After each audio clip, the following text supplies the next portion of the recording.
I feel like I have a tendency to get a little bit in my comfort zone with certain packs and certain items that I like to use. And when I find my favorites, I just use those things over and over and over again in builds. But I've been really trying to push out of that more and try to find items that I don't tend to gravitate towards. And I did this video a little while back where I tried to use a pack randomizer to tell me what packs I had to build with. And it ended up being super chaotic, but honestly really good. When you get some randomization involved, it forces you to pair things together that maybe wouldn't otherwise make sense. So I thought we could try and do that today. So the other day on stream, I decided to use James Turner's pack randomizer website to pick one expansion pack, one game pack, one stuff pack, and one kit. And get this, it told me to use vampires, high school years, luxury party stuff, and the party essentials kit. And when I first saw this, I was like, oh no, we have to respin. Like we can't do that. In my mind, luxury party and party essentials are like throwaway packs. And I have never thought to combine vampires with high school years, let alone throwing in like luxury party with them. I mean, this just does not seem like it would work. And honestly, every single one of these packs would rank pretty low on my Sims pack tier list, so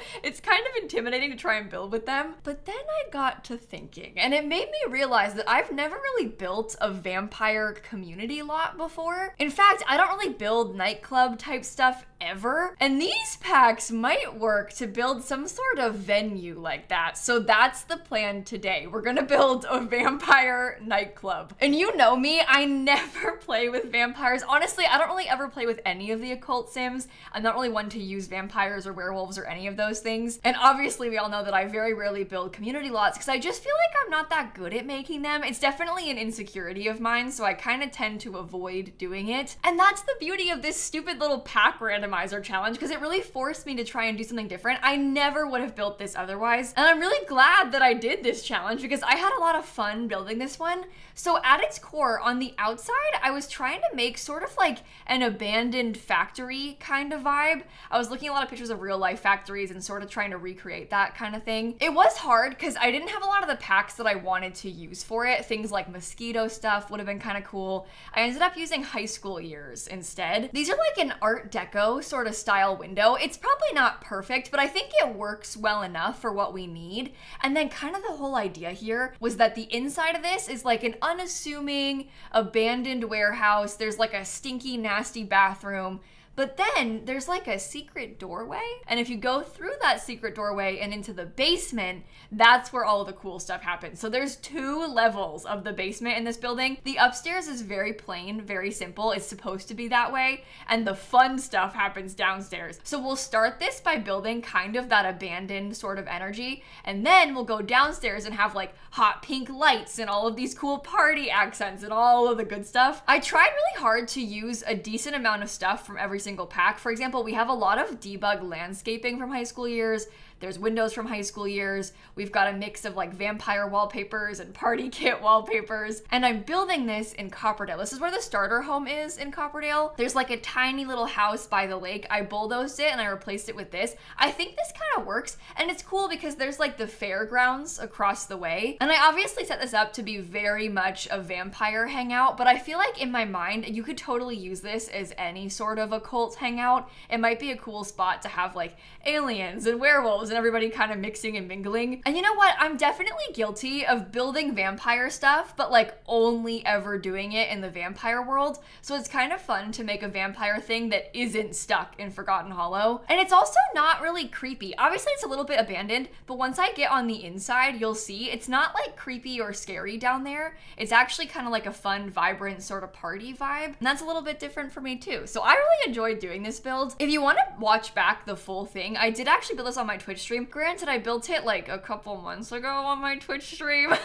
I built this long before Love Struck ever came out, but I was a bit distracted by the Woohoo pack, and so I haven't posted the speed build yet. But I will link down below. I posted the stream back on YouTube. I always stream on Twitch and then re-upload the live streams to my second channel called More Simsie. So I'll link my Twitch channel and More Simsie down below in case you want to go check them out. And speaking of streams, I do have a slight little update for you. I know I've been like nonstop talking about it this week, so I'm really sorry. But we just finished our big, huge Simmers for Palestine fundraiser, and we actually raised over $260,000 for the Palestine Children's Relief Fund. And that is just unfathomable to me. I've been talking about it a lot, so I wanted to update you all. That's like the community total for the Sims community as a whole, and we raised like $160,000 on just our stream, on just my channel. And I cannot wrap my head around that. I've said it a million times, I'll say it again, but it just really goes to show you the power of community and like how special it is to have everybody come together and how much good you can do when you all come together like that. So thank you so much to anybody who was involved. If you watched the stream, if you did a charity event yourself, if you shared the link somehow, if you donated, seriously, thank you so much to everyone. I won't go on and on too much, but I felt like I should mention it. It was really special to me and really heartwarming to see everyone come together like that. So many people fundraise. I mean, it was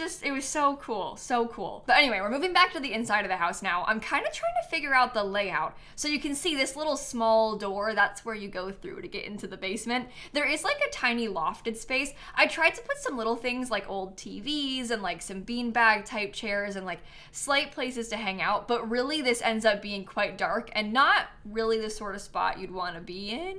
I was kind of trying to pretend that like a bunch of high schoolers maybe come here to hang out after school, so they've kind of made a mess of it. Little do they know that vampires hang out here at nighttime. Like, I think if they knew that, they would be terrified, because you don't want to be stepping on like Vlad's toes by accident, right? That would be so bad. But I like that story. And also there is a bathroom upstairs and a bathroom downstairs. I do not recommend using the upstairs bathroom. This one is disgusting. It's moldy, there's spider webs, all the stuff is gross and dirty, like there's like stuff on the walls. Don't go in here. I think the vampires are trying to make it seem really nasty at this place just to sort of scare people off. Like, listen, don't come here. It's terrible. Don't look too closely at it. It's just a secret abandoned building. And luckily the vampire pack has a ton of stuff like that. They have stains, they've got spider webs, so it's pretty easy to do. I use some other kind of fun features. Like if you shift click on the lights, you can make them flicker. And so I had the light in this room flicker. I put a lot of the fog machines from the party kit outside. So when you're in live mode, you'll see all kinds of fog sort of floating around on the ground. So in that sense, honestly, the Party Essentials kit worked really well for this because I got to use that stuff. I also used a lot of Party Essentials downstairs as wall decor, like a surprising amount of it downstairs as wall decor. There were a few things that I was kind of sad to not have. Like, for example, I would have liked to have had more of the werewolf stuff just to have more trash clutter to put outside. I also would have loved to have had Get Together to put a DJ booth in here, but of course it was intentionally pack limited, so we couldn't use those things in this build. While I'm finishing up the upstairs though, I have a couple of really fun life updates for you. I've been sort of slowly mentioning things about the wedding planning process, but there has been a massive development because I had my first wedding dress fitting this week. The wedding isn't until 2025, early 2025, but I bought my dress back in February and it came in, so they called me and they're like, hey, do you want to come try it on and like take it home? And I went there. I was expecting to just be a quick like, hey, put the dress on, put it back in the bag, take it home sort of thing. But when I was there, it was kind of quiet because it was just a Monday. There was like nobody in and they didn't have any other appointments for a couple hours. So they were like, hey, if you want to, you can just do your first fitting now if you have time. And so I was like, well, I don't have any plans later, so I can do that right now. And so I did my first dress fitting. This was a very new experience to me because I have never had anything altered before in my life and certainly never bought a dress like this before in my life. It's the fanciest thing I've ever worn. Obviously, it's a wedding dress. It's also the most expensive thing I've ever worn because it is a wedding dress. Well, so here's kind of how it works. They have to do a couple of things to mine because one, it needs to be hemmed, so they have to like trim the bottom so it doesn't like scrape on the floor too much. Excuse my translations, I'm just trying to explain. I know a lot of you know that already. And the hemming process for a wedding dress is a lot because there's a lot of layers of fabric. I hadn't really ever considered just how tedious this process would be, but they had to pin every single layer of fabric. So she was sitting on the floor, like going through slowly pinning every single layer of fabric. It took like an hour and a half to do the fitting total. She wasn't pinning everything the whole time, but like I was there for a while. And also the dress has like spaghetti straps basically.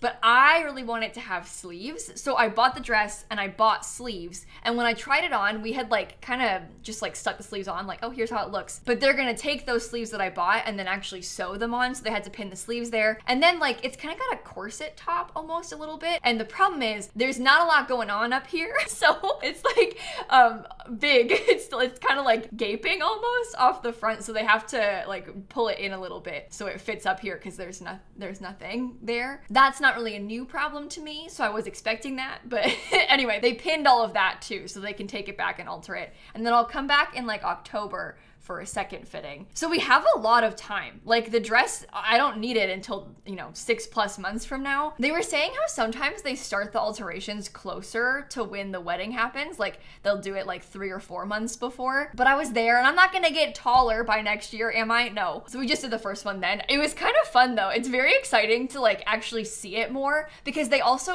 bustled it, which is like, you know how the dresses have big long trains, like it just goes on and on in the back? They'll do that for the ceremony. And then when you have like the dancing reception part, they'll bustle it so they kind of like pin up all of the fabric so it's not draping behind you anymore. Well, she had to pin it so she knows where to put the bustle stuff because they have to put like buttons there so they can bustle it during the ceremony or after the ceremony. I don't know. Look, I don't have to do it.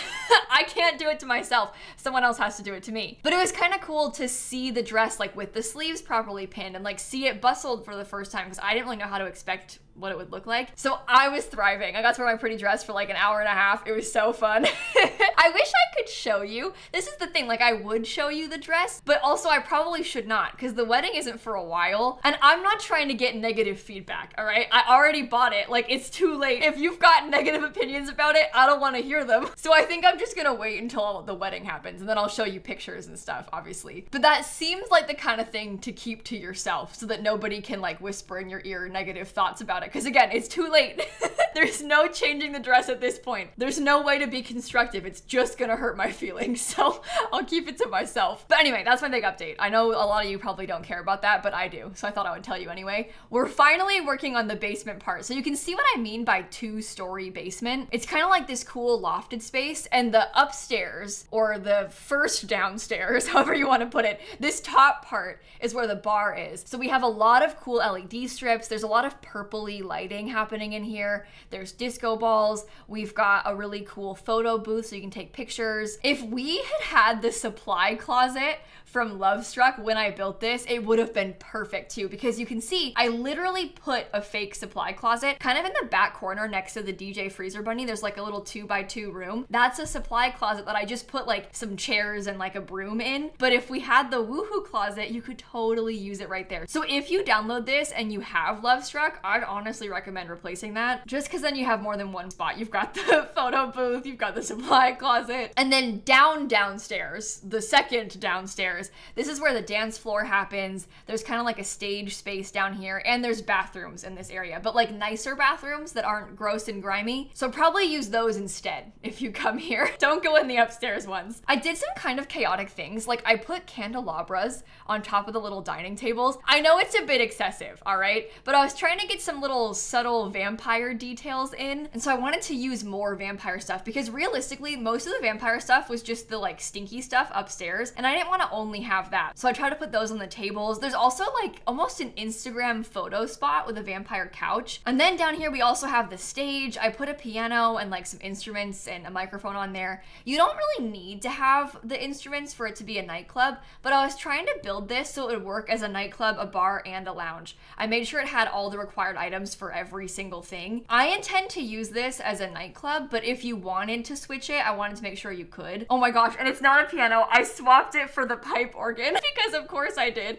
I think that's perfect though. For a vampire nightclub, that's like the exact right vibes. And when else can you use that thing? I don't put that item like anywhere in my builds ever. So it's kind of a fun excuse to try it. Same thing with the party decor, like all of these LED strips and these LED lights and all these accent colors. The glow cube from Luxury Party. I mean, there's so much that can be done. I also put the like Luxury Party food table. I tried to stick that in the corner. That's the buffet table, and it has sort of like a chocolate fountain that you can use as well. I struggled a lot with layout for that stuff, but I ended up kind of figuring it out in the end. It just took me a while to get there because it's hard to know how to lay these things out. I wanted to have enough space to walk around, but you can see now what I mean by the Instagram chair. It's like a fancy vampire chair with lights behind it, and And then partway underneath the stairs, we have the buffet table. So you could use this for parties if you wanted to. I don't really tend to host parties on public lots very often, but there's always an option. And then I put like a glow cube and a gargoyle by the bathroom. I don't know. I ended up calling this lot the glowing gargoyle or something. And that of course is a reference to our little buddy here by the bathroom door.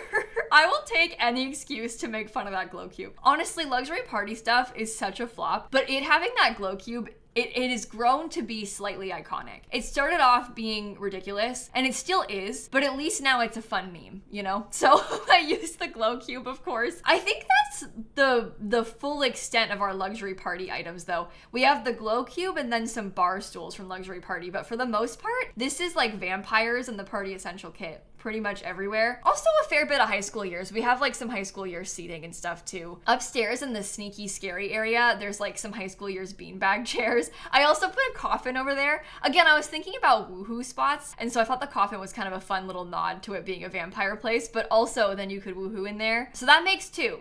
And if you've got Love Struck, you can add in the closet, that makes 3. I'm also obsessed with the lighting. Like between all the LED strips and we've got the purpley lighting and all these cool disco balls and stuff, I think it's really fun in here. I need to make more of an effort to use fancy lighting more often. Oh, and I put a vending machine. In hindsight, I've got like a vending machine and a buffet table, and you don't really need those things because it's a vampire and they don't eat food. They only drink blood. But I assume that you could bring other people here. I think humans come here too. It's just primarily frequented by vampires. And that's fine. And also, I mean, if other occults come here, like we said in the story, if they've got like aliens and werewolves, they'll need to have a vending machine. So it's nice to have, and that can kill you. So when you think about it, it's pretty good that we have one there. Woohoo spots, death spots, all of the above. Everything you could possibly need. It's honestly not that big of a lot either. Right now, the biggest concern sort of towards the end was me trying to figure out where to put tables and like how to lay out this upstairs, because I wanted to have some tables. I also wanted to have that silly little photo booth. And so it was hard to know where to space things out because it was quite tight. I ended up making a bump out for it, and that gave me a little bit of extra space to have some tables upstairs. There's not a ton of them. I also used high school years chairs for those tables. They're kind of like fuzzy, purpley patterned chairs. And I don't think I've ever used those outside of like a couple of teenagers' bedrooms. So using them here all over the place was kind of fun. I think I did put a picture of Vlad. That might not stay, but it also might. It's hard to say. It kind of looks like a shrine because of the candles next to it, which is a little bit creepy. But hey, it's a vampire nightclub. It's supposed to be a little bit creepy, right? Oh, also, I don't know if you can see, but this